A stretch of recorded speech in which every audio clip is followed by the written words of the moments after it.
Changement de joueur.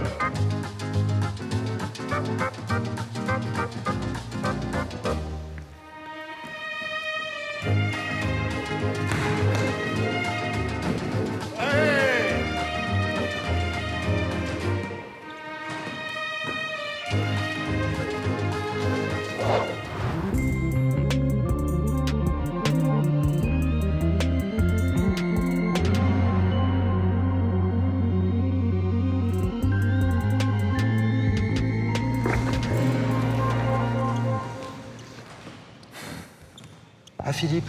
Ah, parce que je commençais à me sentir un peu seul. Ça va? Heureux d'être là. Sur un banc de touche. Heureux que tu ne sois plus seul. Heureux que vous ne soyez plus seul. Cet endroit, le terrain de basket, qu'est-ce qui vous évoque tout de suite, là, comme ça? Quelle sensation est-ce qu'il éveille en vous, là, Philippe? Alors, bon, bien sûr, d'abord lié à l'odeur. Hein, un mélange de cuir, de bois, de sueur, d'humidité. Tout est là également dans cet endroit. Et pourquoi vous connaissez si bien le basket, vous?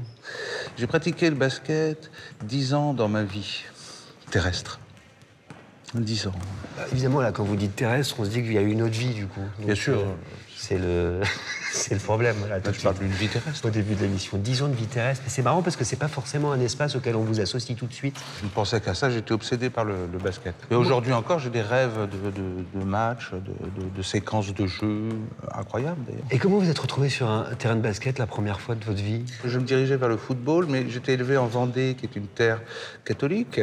Et le football, c'était pour le laïc. Le basketball en Vendée avait été importé par le clergé. Le clergé ayant toujours aujourd'hui mainmise sur le département. Hallucinant. C'est-à-dire que les prêtres jouaient au basket Ouais, en soutane? En soutane, ce qui n'est pas très pratique. Commode, notamment pour les matchs. Pas commode. Et donc, ils inculquaient les fondamentaux du Le basket. dribble, comme chacun Le sait. dribble, le tempo. Basketteur professionnel, vous auriez pu le devenir? J'aurais adoré, mais bon, je me suis vite rendu compte qu'à 1m78 et une détente, disons, très en dessous de la moyenne, j'étais pas très rapide non plus, il y avait pour moi une impasse. Vous avez beaucoup joué quand même, mais à haut niveau. Quel sport est-ce que c'est en fait le basket pour vous? Bon, le basket, c'est comme le cinéma, c'est un transport en commun. C'est-à-dire quoi? C'est-à-dire qu'on se déplace toujours à plusieurs, en collectif. On s'entraîne en collectif, on tourne, et puis on représente en collectif. Vous connaissez, j'ai l'esprit mal tourné. En quoi c'est un sport qui a une charge érotique? Vous me parlez de collectif, de tourner en collectif. Bien sûr, je vous connais. Quand je vous parlais de mes rêves, oui, qui sont pas loin d'être érotiques, quand je retrouve des séquences de jeu, de perfection collective, où on arrive à une finalité qui est au fond l'introduction de la sphère dans le panier, avec le son que ça représente, le filet, le son du ballon, du cuir sur le plancher. Et puis, bien sûr, le basket, pour moi, c'est avant tout le rythme. Et donc c'est effectivement sur l'un des plus vieux terrains de basket du monde, on se trouve aujourd'hui, il est en France, c'est pas mal quand même. C'est une expérience extraordinaire. Le premier terrain de basket, il fallait chercher la balle une fois qu'elle est rentrée dans le panier. Wow. Il n'y avait pas de trou dans le filet. Ils ont mis 5-6 ans, vous voyez le génie humain, À trouver la charge érotique. À trouver la charge érotique, qu'il fallait percer ce putain de filet pour qu'il le traverse. Ouais, c'est ce qui me fascine souvent quand je regarde le basket, il y a un sport que j'aime regarder à la télévision, c'est sa dimension chorégraphique. Ah oui, En fait, comme une danse. Comment on danse avec un ballon de basket, Philippe? Si vous... Déjà, c'est un fouetté du poignet. Ah bah le fouetté. Le fouetté est L'histoire de fondamental. ma vie. Travaillez votre fouetté, monsieur Augustin. Comptez sur moi. Ça, sans les yeux, comme ça. Ça. Ah ouais. Et là, vous annoncez une combinaison. Oh non. J'ai choisi la 2. Ouais. La plus simple. Attention à pas avoir la main folle sur le fouetté. Il faut avoir la main folle. Oh. C'est capital. Chorégraphie, ça veut dire écrire avec la danse, et donc c'est écrire avec son corps. Et de quelle mesure est-ce que vous aussi, écrivain, poète, musicien, vous écrivez avec votre corps, Philippe? Vous avez raison de le signaler. L'écriture n'est pas qu'une question de pouce et d'index, en effet. Tout le corps est chargé. Moi, j'ai besoin d'espace, il faut que je cours, il faut que je puisse marcher sur quelques mètres. Difficile d'écrire dans un cagibi. Est-ce qu'un corps, c'est aussi un cœur? Il se trouve que le cœur est situé dans le corps, hein. Il se trouve, donc il faut savoir l'accepter. Parce que ça aussi, c'est du rythme, le cœur. Bien sûr, il est là en permanence. Le BPM de votre existence, c'est terrible. Mais comment fait-on, Philippe, pour jouer ensemble quand on a le même tempo, mais pas le même pattern? C'est bien grâce à ça qu'on peut jouer ensemble. Le tempo, bon, si vous voulez, c'est le chef d'orchestre qui vous le donne. En l'occurrence, peut-être le coach qui va vous dire ta, ta, ta, ta. Voilà, ça, c'est le tempo. Mais le grand, le pivot, lui, va faire pom, tsac, pom, pom, tsac. Alors que le meneur de jeu, plus agile, plus petit, va faire tic, sac, tic, tic, sac, tic, sac, tic, sac, tic, tac. Pourtant, on est sur le même tempo. J'ai l'impression que parler de rythme, c'est une façon de détourner pour vous de parler du temps qui passe plus ou moins vite, du temps qui peut nous sembler long, mais qui soudain s'accélère.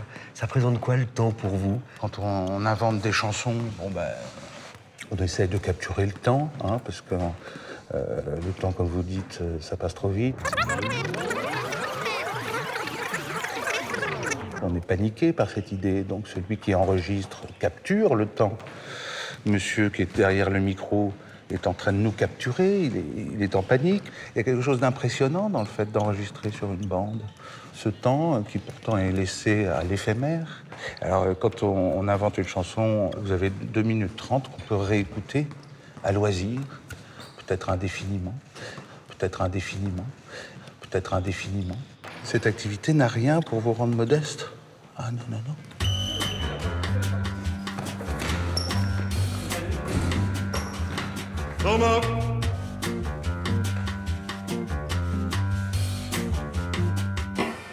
On le prend le temps, là, tous les deux? Oui, monsieur Augustin. Parce que je trouve qu'on a été un petit peu vite. Alors, ce qu'on va Ah faire, bon c'est qu'on va tout reprendre depuis le début, autour d'une petite Suze, à la buvette, histoire de se remettre les idées en place. Ah, pas très bien, je vous suis. Suze ou Perrier? Suze Perrier. Suze Perrier, on y va. Suze, c'est bien, quand même. C'est proche du médicament. Je m'appelle Philippe Catherine.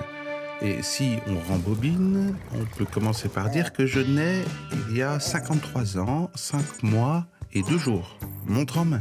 Je grandis à Chantonnay, en Vendée, dans une famille catholique d'un père représentant en produits vétérinaires et d'une mère institutrice, ma première maîtresse.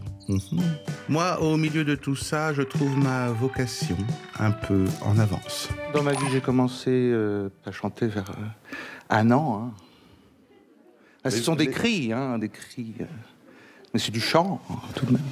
Minute! N'allons pas plus vite que la musique. Avant de me lancer vraiment dans la chanson, il y a ma seconde naissance. J'ai 8 ans et on opère mon cœur qui s'arrête de battre pendant 17 minutes. Là, j'ai vraiment cru que mon heure était venue. Mon cœur, il y avait un trou dedans qu'ils ont rempli avec une peau de cochon. Sans cette opération, je serais décédé depuis longtemps, je serais pas là à vous parler. Après un passage en internat et une fac d'art plastique, je temporise. Je travaille chez Citroën, puis dans une usine de poulets. Je suis projectionniste de cinéma itinérant, chauffeur de taxi et, vous l'avez compris, professeur de basketball. Mes premiers albums sortent plus tard, à partir de 1992. Je deviens Philippe Catherine parce que si j'avais été fille, c'est comme ça que mes parents m'auraient appelé Catherine. Et au début, je fais des concerts, tout seul, avec ma guitare. J'attendais encore, mais je ne savais pas que vous étiez mort. Bon, c'est vrai qu'en une fraction de seconde, tout va changer à partir de ça.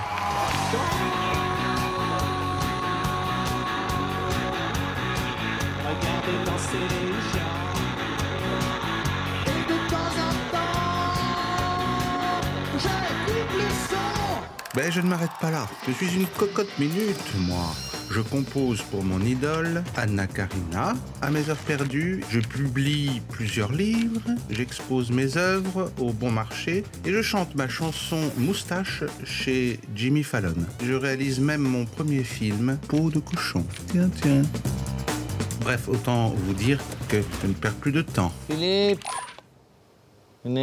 acteur, réalisateur, dessinateur, musicien, chanteur. N'as-tu pas parfois l'impression, tout de même, d'être un peu schizophrénique? Schizophrène. Tout de suite, les grands mots. Disons que j'essaye de me renouveler. Chacun de mes albums vient puiser dans l'air du temps. En 2014, c'était plutôt disco et sexy. En 2016, après la mort de mon père, plutôt intimiste. Et sur mon dernier disque, Confession, j'ai fait venir L'Homme Pâle, Angèle, Oxmo Puccino, Léa Seydoux ou encore Gérard Depardieu, le grand-père de mes 2 fils. Et il faut croire que ça a plu. L'artiste masculin de l'année est Philippe Catherine. Bravo. Je pense beaucoup aux artistes qui sont nominés dans cette catégorie. Artistes avec Fallu, hein, avec Kékette. Oui, parce qu'il y a la catégorie artiste avec Utéru.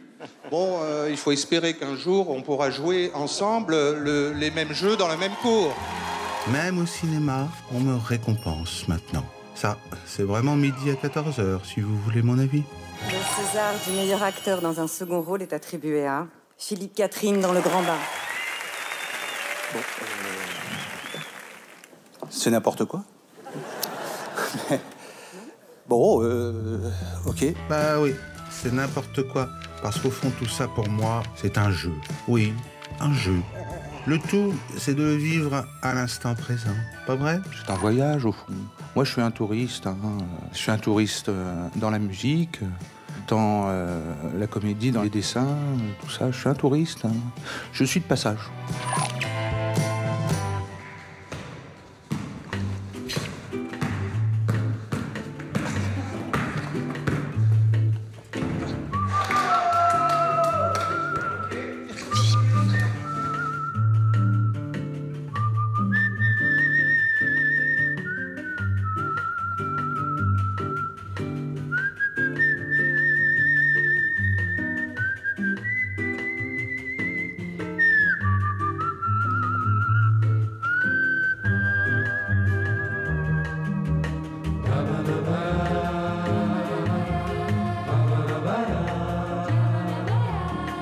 Philippe.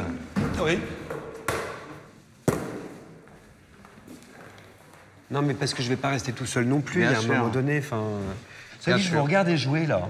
Oui. Et je me pose la question, qu'est-ce qui surgit à partir du jeu, justement? Qu'est-ce que ça permet, le jeu? Ben, c'est la conversation. Hein. La conversation, le fait d'échanger autour d'une balle de ping-pong, d'une balle, on échange. Ça veut dire que la création, chez vous, ça naît toujours du jeu? Toujours?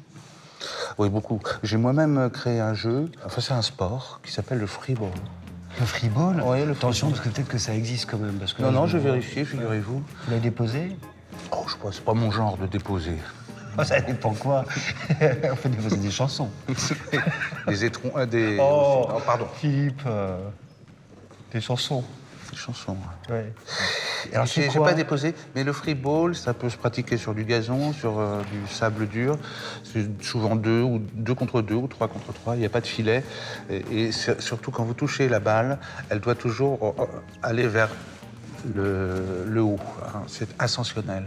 Vous n'allez pas se matcher ou tout ça, c'est ascensionnel. Ça veut dire que c'est un jeu accessible aux très jeunes, aux très anciens.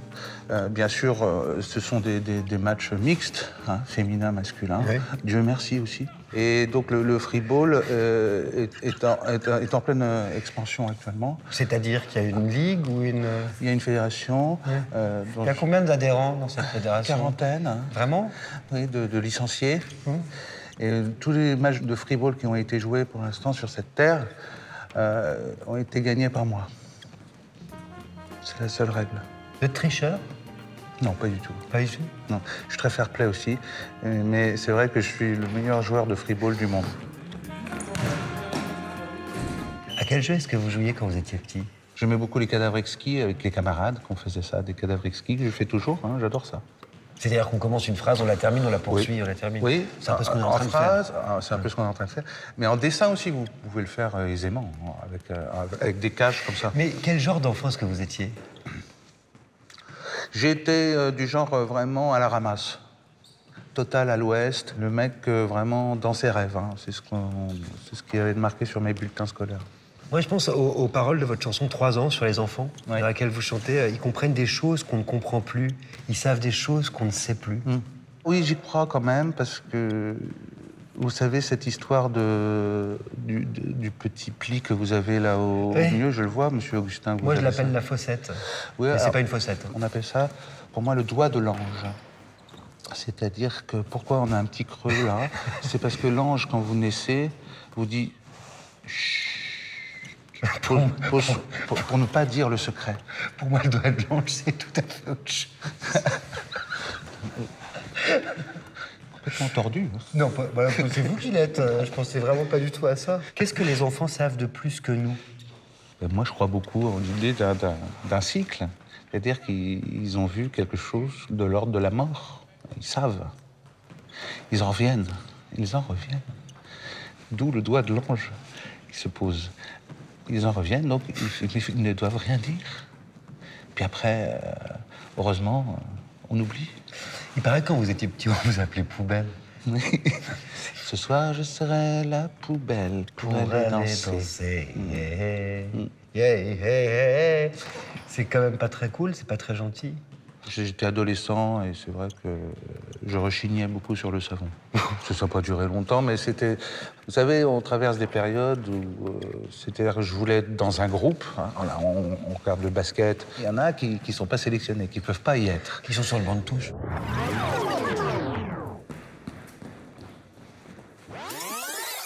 C'était un moment donné de ma vie où j'étais exclu d'un groupe. Et ma façon de protester, d'être encore plus exclu, c'était de sentir. Et il en reste quoi du petit poubelle en vous? Je suis toujours poubelle, hein. Et la passion pour le dessin, quand même? Bien sûr, je dessinais beaucoup. Je voulais être illustrateur à un moment donné. Et puis, bon, les choses se sont gâtées. Mais il paraît qu'un jour, c'est peut-être une rumeur de vestiaire, hein, peut-être un cancan de douche, Philippe. Il paraît qu'un été, en vacances à Collioure avec vos parents, vous avez vu débarquer un homme à moustache qui vous a prédit que vous seriez le prochain Dali. Qu'est-ce que c'est que cette histoire? J'étais à Collioure avec ma sœur et cet homme étrange, que j'ai compris que c'était Dali, mais bien après, m'a donné un petit dessin, m'a fait un petit autographe alors que je n'avais rien demandé. Et des belles moustaches comme ça. Et il sentait fort aussi. Il paraît que d'ailleurs, il s'enduisait d'excrémement de chèvre pour séduire Gala. Gala, ouais. C'est comme ça que Gala est tombé dans ses filets, parce qu'il avait une forte odeur de chèvre. Oui, after chèvre. Oh non, ben voilà, Non, vous c'est pas m'avez une eu. blague. C'est pas une blague. Vous m'avez eu sur un jeu de mots. C'est une histoire vraie. C'est dans le journal d'un fou. Et c'est vrai qu'il y avait des mouches autour de lui. Ça quoi, respirait le génie, quoi.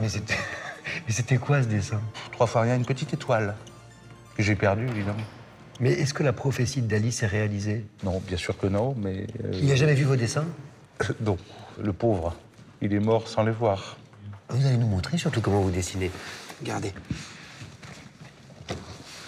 Regardez dans votre petite accoudoir, là. Ah d'accord. Parce qu'il y a des gadgets dans le plumard, attention.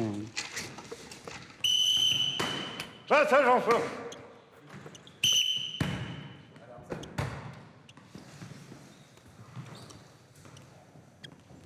Alors, qu'est-ce qu'on pourrait dessiner? Peut-être quelque chose d'obsessionnel que vous dessiniez à l'époque quand vous étiez petit? Alors, j'étais effectivement obsessionnel.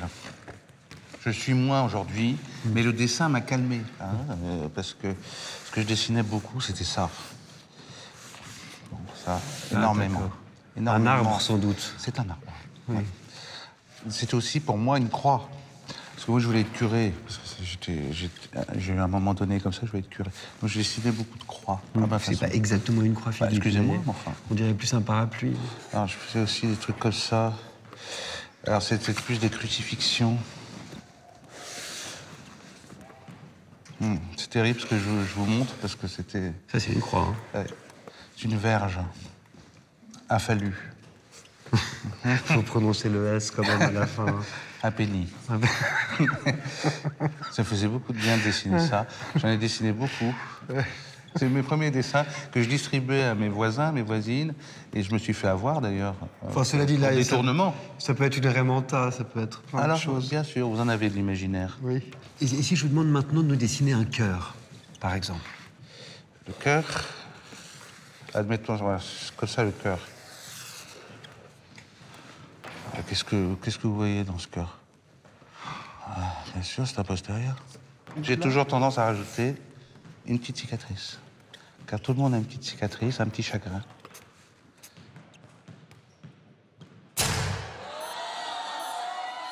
Vous savez que ça fait exactement 17 minutes qu'on a commencé cet entretien tous les deux? Comme par hasard. Pourquoi, comme par hasard, ça vous évoque quoi, 17 minutes? Je vois peut-être où vous voulez en venir. C'est plus d'un quart d'heure, c'est vrai. J'ai été opéré du cœur quand j'avais 8 ans. Mon cœur s'est arrêté 17 minutes, relayé par une machine, je vous rassure. Qu'est-ce qui s'est passé? On vous a opéré? On m'a opéré, oui, sinon je serais mort assez vite. Mais c'est une opération risquée? À l'époque, c'était quasiment expérimental. Mais en quoi ça a consisté?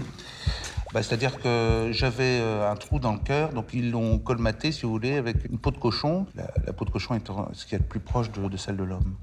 Mais votre cœur s'est arrêté pendant 17 minutes. Qu'est-ce qui s'est passé dans ce laps de temps? Qu'est-ce que vous avez vu? À quel genre d'hallucination est-ce que vous avez été sujet? Il faut nous raconter en détail cette histoire, Philippe. Ce que j'ai vu, c'était merveilleux, c'était très coloré, onctueux, comme si c'était lacté quelque part. Et je pouvais rebondir. C'était un paysage de fesses, de fessiers, de postérieurs. C'est pour ça que j'en ai dessiné toute ma vie. Et dans lesquels je pouvais rebondir. Il n'y avait plus de pesanteur, pas besoin de se nourrir, pas besoin de passer aux toilettes. L'hygiène, c'est indifférent. C'était la mort dans tout ce qu'il y a de plus avantageux et surtout de très, très, très onctueux, doux, très doux. Un royaume vraiment de délices. C'est ce que j'ai vu pendant ces 17 minutes qui m'ont paru infinies. Et c'est ce que je recherche depuis, tant bien que mal. C'était une impression magnifique. Alors, il faudrait que je me le fasse. Ça, je voudrais faire comme tatouage. Mais ça, c'est le nombril, hein? Oui, justement. Comme ça. Là, ça fait un trou dans le cœur. Oui.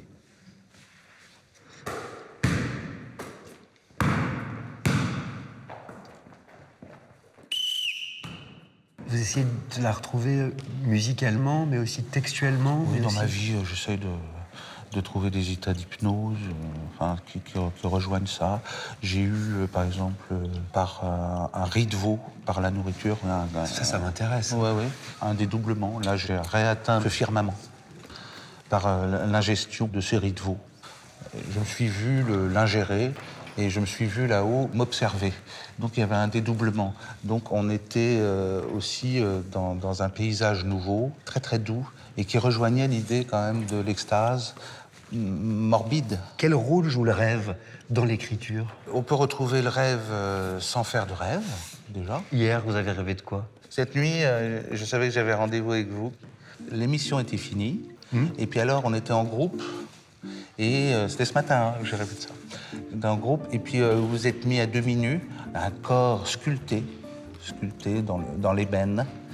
Vous êtes mis à demi nu, et puis il a dit « je vais nager ». Il y avait un désir de nage. Vous avez marché longtemps, vous voyez de dos, ondulant vers ce qu'on pourrait appeler une mer incertaine, parce que c'était quand même en ville. Hein. Tout à l'heure, vous m'avez parlé de quelque chose. Avant de me lancer vraiment dans la chanson, il y a ma seconde naissance. J'ai 8 ans et on opère mon cœur qui s'arrête de battre pendant 17 minutes. Après cette opération, qu'est-ce qui a changé dans votre rapport aux autres, dans la façon que vous avez eu de vous comporter avec les autres? Il y a eu l'idée du martyr, de sainteté, de miraculé, très lié à la religion. Saint-Sébastien était vraiment mon héros. C'est-à-dire Une sorte de masochisme, en fait. Oui, bien sûr. Mêlé à l'érotisme, puisque le corps est criblé de flèches. Vous voulez dire que vous tiriez un plaisir de vous faire sadiser, martyriser? Bien sûr, je l'avoue. Et vous en avez parlé au curé ou? En confessionnal? Bah ouais, du plaisir que ça vous Bien procurait. sûr, bien sûr. On comprenait très bien, Ouais. évidemment. J'étais reçu 5 sur 5. Vous savez que moi, c'est mes modèles en interview. Ah oui? Ah bah les types, ils sont dans l'écoute. Hein. Complètement. Ouais. Ouais. Puis ça se finit toujours de la même façon, c'est ça qui est formidable, c'est on vous pardonne. Allez dans la plaie du Christ. Du Christ. Ah, c'est vrai. Mais dans quelle mesure l'artiste, c'est peut-être par essence un martyr? Je pense à l'un de vos titres les plus forts et les plus fous, qui s'appelle Luxor. Ben, c'est vrai que là, Luxor, on s'en aperçoit peu parce que beaucoup n'écoutent pas forcément les Non, textes. les gens retiennent J'adore. Voilà, c'est ça. Qui est pas loin de Jabor. Bah oui, quand même. Ça m'est arrivé de chanter cette chanson en disant « J'aborde, j'aborde » au Divoque du Feu. Et effectivement, excusez-moi, le narrateur de la chanson est maltraité par ce qu'on pourrait appeler la plèbe.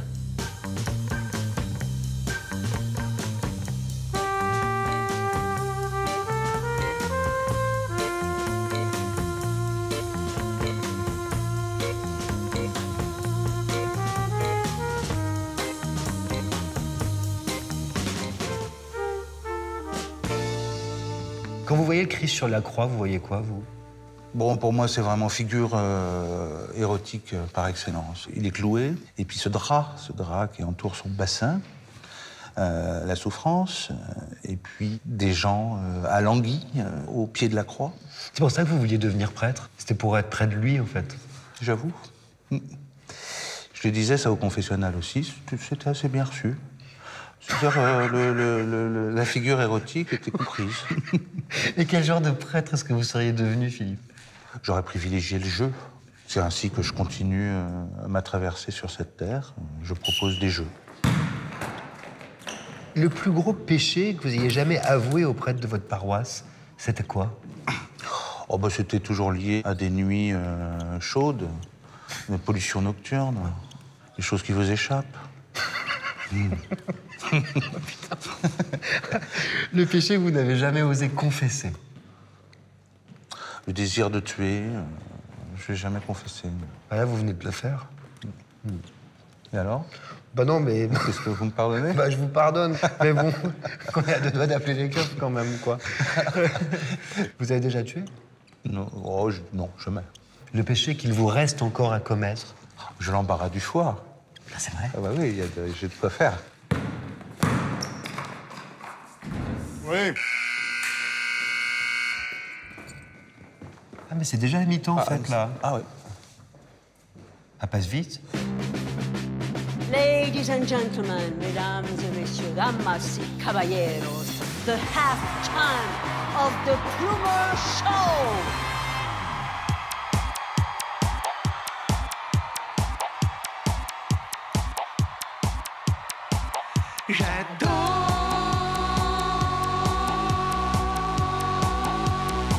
Regarder danser les gens, j'y retourne souvent au bar du Luxor. Regarder danser les gens, j'adore, j'adore, j'adore, j'adore, j'adore, j'adore.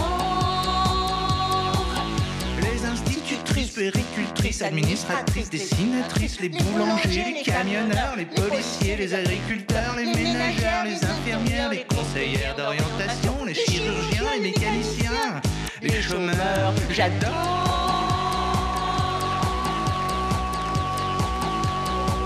Regardez danser les gens, et de temps en temps, Je coupe le son! je remets le son. Je coupe le son. Je remets le son.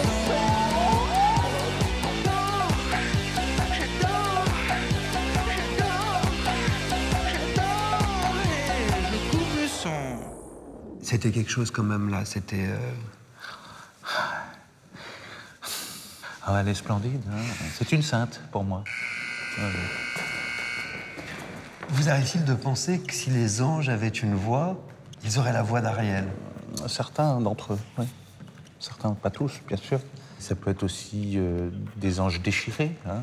Là, ça peut être Billie Holiday. Ah, j'ai écouté Rosalia récemment. Voix d'ange.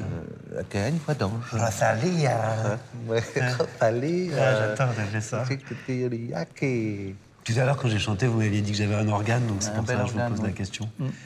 Oui, vous chantiez... Je vous ai senti touché. Oui, vous chantiez La Dot d'Aya Nakamura. Oui. Puis-je la réentendre? Ah oui, la dot. Ah oui, la dot. Ah oui, la dot. Ah oui, la dot. Moi, je continue parce que je connais pas la suite. J'aime beaucoup parce que vous prenez pas parti là dans votre interprétation. Vous restez distant, extérieur à ce message qui n'est pas révolutionnaire. Quand est-ce que vous avez découvert que vous aviez une voix? Ah mais non, vous me l'avez déjà dit. Dans ma vie, j'ai commencé à chanter vers 1 an. Hein. Ce sont des cris, hein, des cris. Mais c'est du chant, hein, tout de même. Mais quel genre de cri est-ce que vous poussiez quand vous étiez petit, en fait? C'était quoi comme cri? Je veux voir ailleurs, je veux voir ce qui se passe. D'ailleurs, c'est pas par hasard que quand j'étais petit, je dessinais toujours des cartes de géographie, de pays parfois inventés et souvent lointains. Pour partir. Ouais, pour partir. Oui, c'est sûr. D'ailleurs, c'est grâce au fait que je chante, que j'écrive des chansons, que j'ai pu voyager dans le monde. J'ai pris l'avion pour la première fois pour faire un concert, pour aller à Genève. J'avais 22 ans. Et comment on passe du cri au chant, justement? Dès qu'on rentre à l'école, on vous organise, hein, et on vous organise pour chanter. Faut pas rêver, hein. Le cri primal, ça dure 2 secondes. Même l'institutrice m'avait dit, Madame Quéchon m'avait dit, toi Philippe, t'as une voix d'ange. Tu vas prendre le couplet en solo devant tout le monde. C'était un chant religieux, alors je me suis avancé pour chanter mon couplet en solo et ça m'a donné, bien sûr, confiance. Il suffit que quelqu'un vous dise, tu chantes bien pour bien chanter. Hein. Les choristes, quoi. Je vous imagine, vous savez, dans les choristes à la place du petit garçon. J'étais là, oui. Le blondinet. Passer ton chemin, tout ça. Le rond blondinet. C'est un peu rond, rondelet. Oh, vous êtes marrant, comment.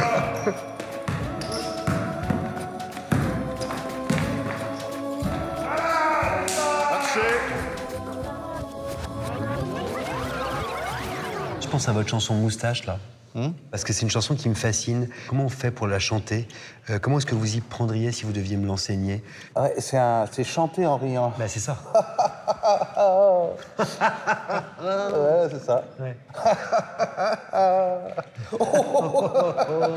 Ouais, d'accord. Bah, le rire, c'est déjà une mélodie. Oui, c'est ça, c'est la mélodie du rire, d'accord. La toute première chanson que vous ayez écrite, elle parlait de quoi, vous vous souvenez? Oh, bien sûr. La première chanson, je devais avoir 7 ans.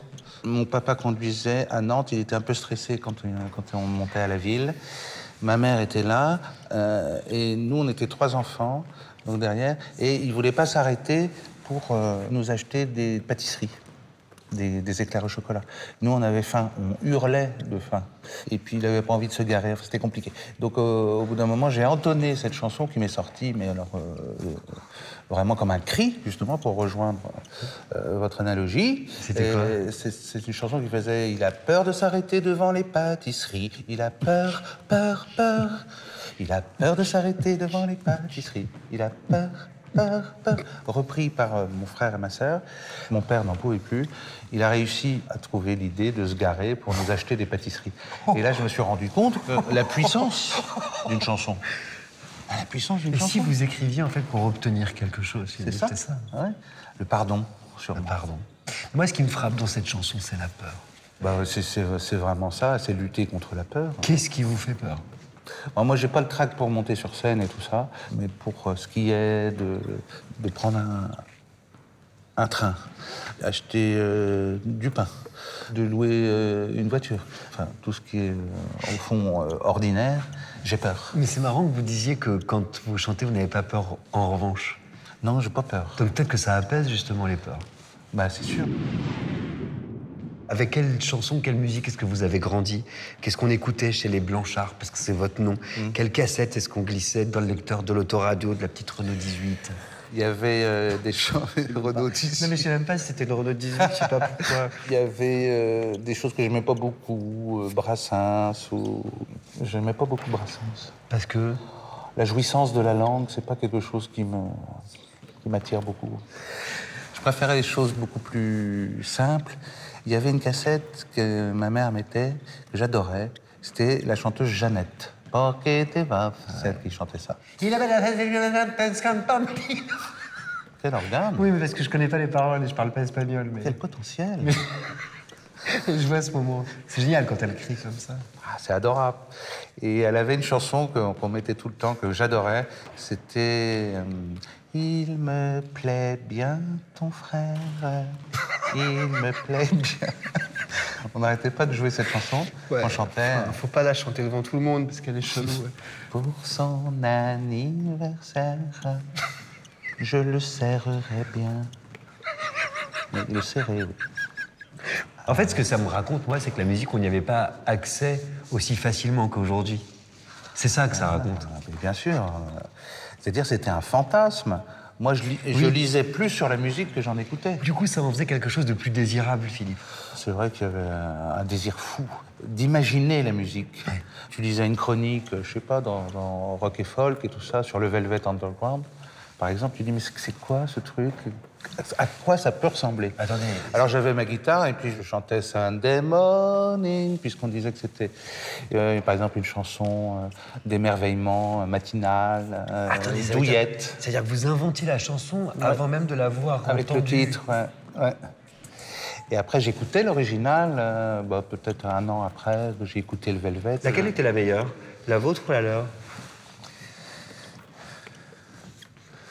Qui ne dit rien consent. Là, j'étais vraiment très conquis par leur version de ma chanson. Oui, c'est ça. Reprise de dribble. Je me suis demandé, la poésie, vous y avez eu accès plus facilement que la musique? Non, très peu. Par l'école, bien sûr, mais très peu. Où est-ce que vous la trouvez aujourd'hui, la poésie? Oh, la poésie, c'est sous le sabot d'un cheval. Vous trouvez ça vraiment à des endroits très incongrus. Et puis elle vous saute au visage, surtout. Vous n'allez même pas la chercher.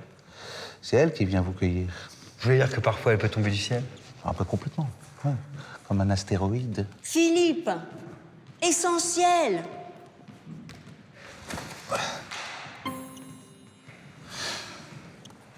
Maurice Vian, je voudrais pas crever. Je voudrais pas crever avant d'avoir connu les chiens noirs du Mexique qui dorment sans rêver. Les singes à cul nu dévorés de tropiques, les araignées d'argent au nid truffé de bulles. Je voudrais pas crever sans savoir si la lune, sous son faux air de thune, a un côté pointu. Oui, et si le soleil est froid, si les 4 saisons ne sont vraiment que 4. Non, je ne voudrais pas crever sans voir ça. Non. Et moi, je vois la faim qui grouille et qui s'amène avec sa gueule moche et qui m'ouvre ses bras de grenouille bancroche. Bancroche? Ça veut dire quoi? Bancal, peut-être? Grenouille bancroche. Oui, je voudrais pas crever, non monsieur, non madame, avant d'avoir tâté le goût qui me tourmente, le goût qu'est le plus fort. Je voudrais pas crever avant d'avoir goûté la saveur de la mort. Boris Vian, vous avez interprété au cinéma? Oui, c'est vrai. Dans le film Gainsbourg, Vie héroïque. Quel mignoniste est-ce qu'il était, ce Boris Vian? Je dirais qu'il a écrit des chansons tout à fait adorables. Il était mignoniste. Le mignonisme, c'est un concept que vous avez inventé, c'est une forme de philosophie de vie, en fin de compte. Comment vous la définiriez, cette philosophie, pour qu'on la comprenne bien, Philippe? C'est une grille de lecture pour moi. Oui. Hein, c'est simple. Alors, si je faisais des dessins, il y avait des choses qui n'étaient pas du tout mignonnes pour moi, que je jetais. Voilà, c'est simple. Et alors, je vais garder ça. Donc on adopte un regard mignoniste, en fait. Absolument, on l'adopte. Et qu'est-ce que ça change? Comme un animal. Oui. Tout à fait. Et qu'est-ce que ça change? Ça vous permet de vous débarrasser, justement, on en parlait, de vos oripeaux.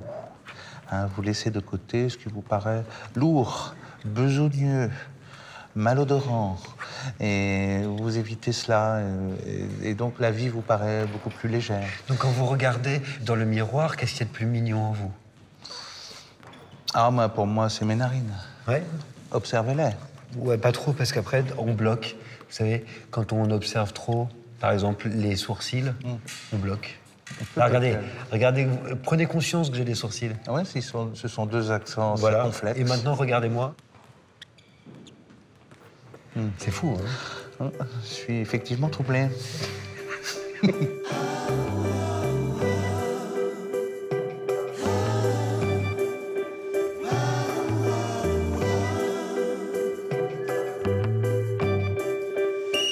Philippe, qu'est-ce que c'est un mot pour vous? Qu'est-ce que ça représente? Qu'est-ce que ça veut dire? Moi, c'est ce qui me fascine justement en ce moment, on parlait d'obsession du moment, c'est les mots qui n'existent pas. Oui. C'est-à-dire qu'on vient de dire exister. Mais vous avez par exemple F6T, ça n'existe pas. Blarandé. Pardon, on parle par exemple, mais on parfe.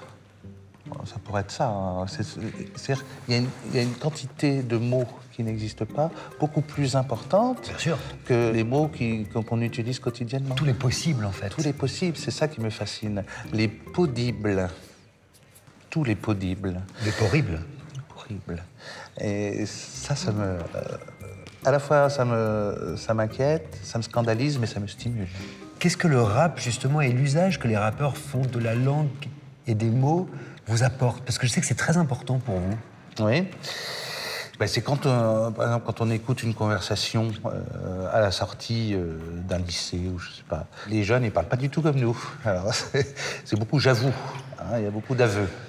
Comme s'ils se sentaient coupables. Ouais, bah, bien sûr. Très intéressant, ça. Bah, au regard de ce dont on parlait tout à l'heure.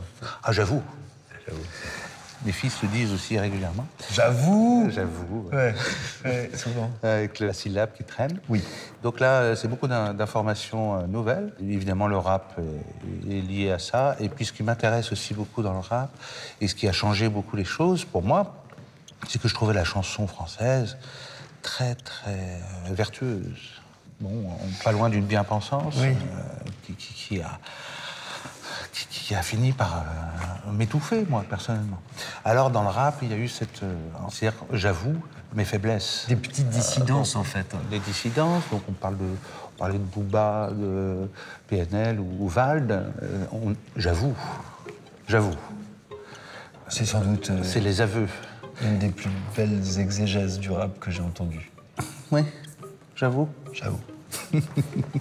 Attendez, tout à l'heure, vous m'avez parlé de quelque chose, c'est important. Je voudrais pas crever avant d'avoir goûté la saveur de la mort. Quel goût ça a, la mort, Philippe? Délicieux. Ça vous fait peur? Évidemment que oui. Mais je me rassure en me construisant moi-même ma pierre tombale. Qui ressemble à quoi? À une espèce de mini-golf. Oui, rose. Combien de trous? Avec 2 trous pour les narines. Et j'espère la construire de mon vivant. Comme ça fera un petit poids en moins pour mes descendants, ça c'est sûr. Qu'est-ce qu'il y a après la mort, à votre avis? C'est-à-dire, c'est une maison pour l'éternité. On a tout notre temps. Alors c'est bourré d'anges. Si vous n'aimez pas les anges, ne mourrez pas. Pour reprendre les mots de Boris Vian, qu'avez-vous le sentiment qu'il vous reste à faire avant de crever? C'est vertigineux. C'est-à-dire quand on me demande en ce moment qu'est-ce que tu aimes écouter, Philippe, en ce moment, j'ai tendance à répondre le silence. Donc qu'est-ce qu'il vous reste à faire avant de crever? J'aimerais bien fermer ma gueule 5 minutes. Si c'est pas trop demandé. Alors on se tait.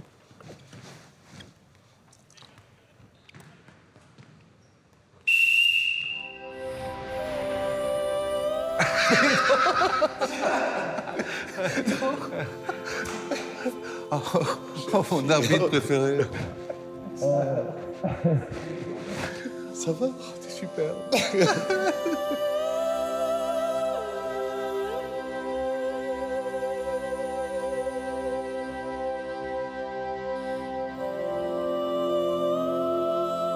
Bah, c'était lui, en fait. Je les entraînais. Je suis très ému de te voir. Ben, moi aussi. Hein? Je savais pas que tu faisais ça à tes heures perdues. Alors figure-toi qu'à la fin de chaque entraînement, j'ai l'habitude de raconter une petite histoire afin d'éveiller le corps et l'esprit. Ah. Histoire que tu as écrite dans Doubler votre mémoire, un journal graphique. Attendez. Moi, je veux écouter l'histoire. Bonjour. Ariel. Bonjour. Ah, mais quelle joie. Bon, alors, l'histoire. Alors, de Shelby Story, ce monsieur. Magnifique. Alors, je raconte, c'est toi qui parles. J'ai grandi à Chantonnay, 7000 habitants, en Vendée Supercato, où le basket, le sport des curés, attirait tous les dimanches à 15h30 au minimum 500 personnes. L'équipe première du club, l'Épine, qui s'y frotte, s'y pique, Oui. chantait-on, évolue en National 3, c'était juste avant les pros. En 78, Lépine a recruté un Américain venu de Chicago. Il était noir, mesurait 2,05 m pour 118 kg sur la balance. Ah, 2,05 m, ça, c'est plus Immense. grand que vous tous, hein? Bien sûr. Oui, d'accord. Les uns sur les autres. Si c'est pour faire des remarques perso, Ariel. Non, mais 2,05 Merci de reprendre cette lecture. 2,05 m, c'est quand même assez rare dans l'humanité. Il y en a peu. C'était un véritable mastodonte. Oui. Le club l'avait eu à bon prix parce qu'il sortait un peu de prison. Moi, j'avais 10 ans et le basket comptait beaucoup dans ma vie. Shelby a débarqué, il devait voir une vache pour la première fois et il nous entraînait tous les mercredis, c'était dans ses attributions. Donc un immense luxe. Un Américain de 2 mètres de haut, un héros national. C'est incroyable que ça puisse se passer à Chardonnay. Chantonnay. Oui, Chantonnay. On en buvait pas mal du chardonnay. Chante, mais... Après, si vous voulez, on fait une autre émission, mais ça dure déjà les cas. Là, il y a vraiment une histoire qui est racontée. Moi, j'ai envie d'avoir... Ah bon, on veut la suite, on veut la suite. Parce que là... Oui. On attend la chute. Donc, Shelby, disait-on, arrivait supra cool avec ses mini-couettes et son ghetto blaster et nous enseignait l'ABC avec quelques mots, défense, basket, rythme, et la musique à donf, genre Curtis Mayfield. Ce mec était génial, un extraterrestre finalement, je l'adorais. Après les matchs, il me portait parfois sur ses épaules et à 2,40 m, tout le monde avait l'air vraiment bête à la buvette. Ah oui, vraiment bête. Ah oui. En plus, Shelby était funky, vraiment funky. Je croisais à une couette ma mère, il m'apercevait, il claquait ma main. Yeah, flip. Yeah, man. J'étais à la fois aux anges et je savais pas où mettre. Le dernier match de la saison 78, c'était un dimanche et il pleuvait. Shelby est sorti sur 5 fautes à la 25e minute. Et évidemment, Lépine a perdu. On était déçus, privés de montée. Quand l'équipe est revenue saluer son public, Shelby n'était pas là. Mais non.